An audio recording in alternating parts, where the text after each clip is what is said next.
Hi everyone, it's Megan, and today I'm going to be reviewing the film The Boy and the Heron. As you might know, this is Studio Ghibli's latest film. Studio Ghibli is a Japanese animation studio run by Hayao Miyazaki. This movie came out in 2023, but this is the first time I'm seeing it in March of 2025. When it was out in theaters upon its original release, I just didn't get a chance to see it. I wasn't as interested at that time. And I think just like I didn't have time. I'm a college student, so I'm only home on breaks. And during my breaks, we have to fit in as many movies as possible. Thankfully, though, one of my local movie theaters released this just this weekend to be playing in like their small downtown theater. And so I did get to go see it in theaters yesterday, March 30th. So the basic plot of The Boy and the Heron was this boy, Mahito, who is about 12 years old. Mahito's mother dies right at the beginning of the film. It's the first thing that happens. It's not a surprise. I don't really consider it a spoiler. And that drives the film because then he and his dad go to live in this big kind of fancy mansion with his new mom, his stepmother. I'm gonna go ahead and tell you guys this because I think it's very important to the plot, but reading just briefly online, it seemed like a lot of people did not pick it up. I can see how it would be hard to pick up because it's very, very brief mentions. Half an hour in, it's kind of revealed, I guess, but not in a way that would land with everybody. It was very quick, kind of more implied rather than outwardly stated, and it's not until the very end of the film that they kind of more outwardly state, but also not really, who this one character is. So the stepmother Natsuko, like half an hour into the movie, you can put the pieces together to recognize that she is actually the sister of Mahito's mother. So she's his aunt. He figures this out himself, and I could tell this because he starts calling her Aunt Natsuko instead of just Natsuko as he previously did, and eventually he evolves into calling her mom. Just a few times, he calls her Aunt Natsuko, and so that's kind of a dead giveaway, but also with Japanese culture, you would refer to women in Japanese language. Even if a woman is not actually your aunt, you would still refer to her by the term for aunt, which is, oh my gosh, I think it's okasan. Because Oka-san is mother, but Oka-san and Oji-san are aunt and uncle, I believe. So yeah, that's pretty important to the story, and I think it's good to know that going in, because even though you can kind of piece it together, it's not overt. And I think it makes the characters' actions make more sense and gives it a deeper meaning. Okay, right off the bat, I would give this movie, I think 4 stars. I did enjoy it, but not quite as much as I've enjoyed other Studio Ghibli films. It was a very unique story on its own, but followed a similar structure to like other Studio Ghibli films that have been done in the past. Specifically, I would compare it to Howl's Moving Castle, Spirited Away, and When Marnie Was There.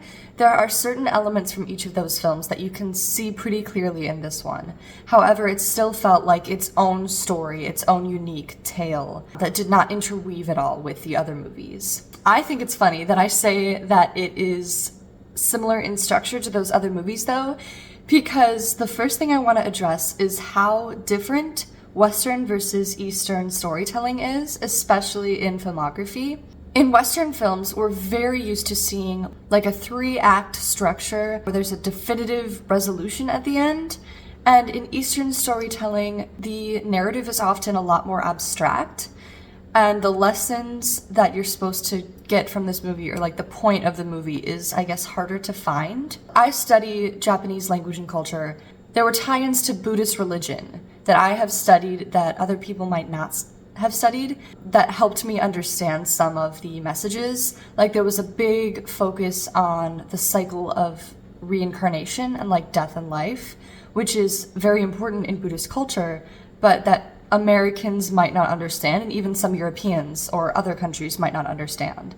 So what I'm trying to say is it might be more difficult for Western audiences to grasp the point of this movie. Sometimes there just isn't a designated point that you're supposed to get.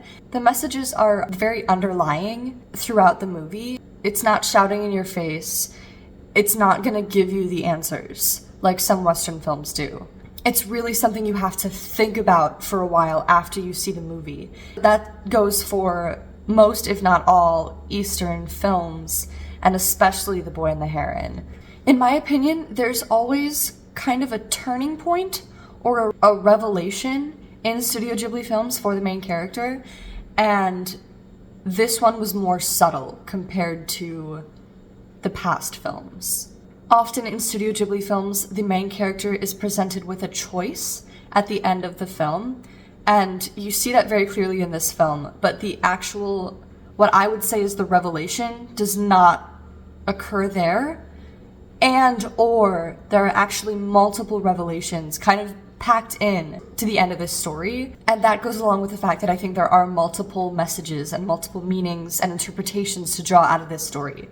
There's the cycle of death and reincarnation, but there's also a huge focus on a theme that I really like seeing in media and that I really like writing about, and that is the idea that if a character could go back to the beginning of their story, knowing how it all turned out, would they still make the same choices? That one really stuck out to me, and that is the point in the film when that message was delivered that I thought was the revelation as I saw it. But I still think there are other messages that can be drawn out through multiple different choice points, if you will. There's one that is, without giving too much away, there's a point where the message, do you want to save the world or do you want to save this one person you really love? That comes up. And there are just other messages like that that are, again, more subtle than in previous Ghibli films, but that I think if you're paying attention, you can still get them okay. The next thing I want to say is that this movie was a little bit more mature, I guess, than previous Ghibli films. I would say it's kind of between Spirited Away and Grave of the Fireflies. And I say that because even though it's not super prevalent throughout the film, this does take place during World War II, and the background of that is important to know. Like, you can see the themes that would arise in a World War II film. Even though the war is not super important to the story, it's important that it's happening in the background. But there are also other things throughout the film that I think just push the rating on this up. It's rated PG-13. I think that's perfectly accurate. I would not rate it any lower, but it also doesn't need to be rated any higher. There are just quite a few scenes that I think could be disturbing or frightening to younger children, and I wouldn't recommend taking your super young children to this film because, first of all, they're not going to get it. They're not going to be interested in it. This is not Ponyo. It's not just a fun story that kids can have a good time with, even if they don't understand it completely. The messages, like I said, are harder to grasp in this one, and it's not really for young kids. I personally would not take a kid younger than 10 to this movie, and even kids 10 to 13 are probably going to need a parent there to comfort them during this movie for the more frightening scenes. Pretty early on in the movie, Mahito commits an act of self-harm. He hits himself in the head with a rock, and there's a lot of blood. And I don't really consider that a spoiler either because, again, that's a plot driver. You will see his scar in the trailers. That is kind of startling and a little bit intense.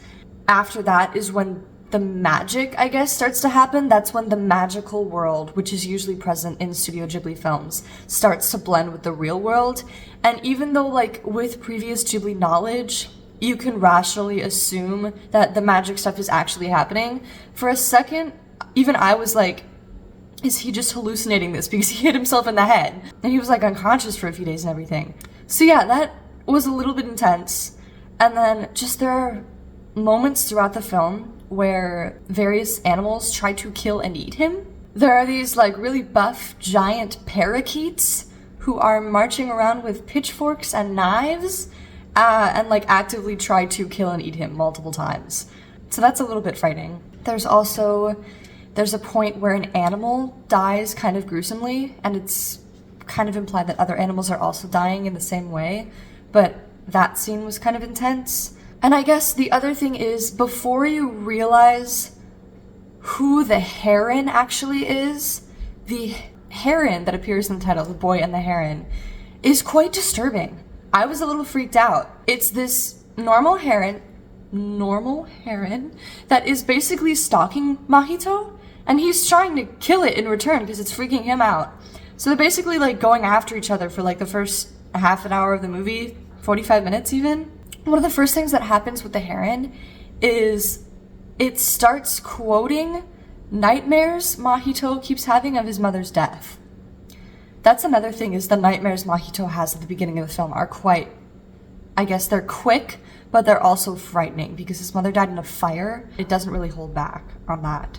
But the heron is disturbing because it starts quoting these nightmares, and then it approaches Mahito, and what happens is the features of a human being gradually start bulging from its mouth until it basically looks like the bird is being worn as a skin suit. Like, first it gets teeth, okay? And that's creepy. Then it gets a nose, then eyeballs pop out of its mouth. And it's kind of freaky. And it's like telling Mahito, your mother is alive, you need to come with me now. And it's super dramatic and kind of frightening. These toads, like hundreds and hundreds of toads, start crawling all over him. All the animals are talking to him, and it's like a fever dream scene. And it's really freaky, and like, I was freaked out, and I think that some people might be disturbed by that scene specifically, and others like it. So there are just a bunch of things in there that make this movie more mature, and I think would not be appropriate, especially for younger kids, but even some slightly older audiences, like kids in their early teens. So yeah, just keep that in mind. I would definitely recommend it to people who study Asian culture, people who enjoy and have seen other Studio Ghibli films. I would not recommend this as like your first Studio Ghibli film. I think you should watch some of the others first. Like I said, there are elements, such as in Howl's Moving Castle, that appear kind of verbatim in this movie. So having a background knowledge of the other Studio Ghibli films would be helpful. It's kind of like pulling in another World War II movie here. It's kind of like Oppenheimer for Christopher Nolan, in that it's not essential to see his previous films because obviously they're not like connected or anything. But if you've seen Christopher Nolan films previously, you'll understand, I guess, some of the choices he did in Oppenheimer. And that's the same for Hayao Miyazaki in The Boy and the Heron. If you've seen his previous films, you'll understand some of the choices he makes in the storytelling and in the cinematography of The Boy and the Heron. I enjoyed it, but again, it's not my favorite Ghibli film. And I guess for me personally, it just didn't have as much of an impact as other films I've seen. Like, I understood the messages, but I also had to do like a little checking online to see if other people gathered the same understanding of it. It just wasn't as impactful for me. The revelation, in my opinion, that I mentioned earlier is the one part that made me cry a little bit, just because that was an important message for me too. Nothing about it, like, really stood out to me. Like, I can recognize that it's a really good film, and it's really well done. I just didn't like it as much. So I guess it's, like, between 3 and 4 stars for me. I would give it 3 stars just for my liking of it, but I would give it 4 stars for the film as a whole. So I hope this video was helpful. This was my video on The Boy and the Heron by Studio Ghibli, and I would give it, I guess, a 3.75. I'll give it a 3.75 in star rating out of 5. Alright, bye now.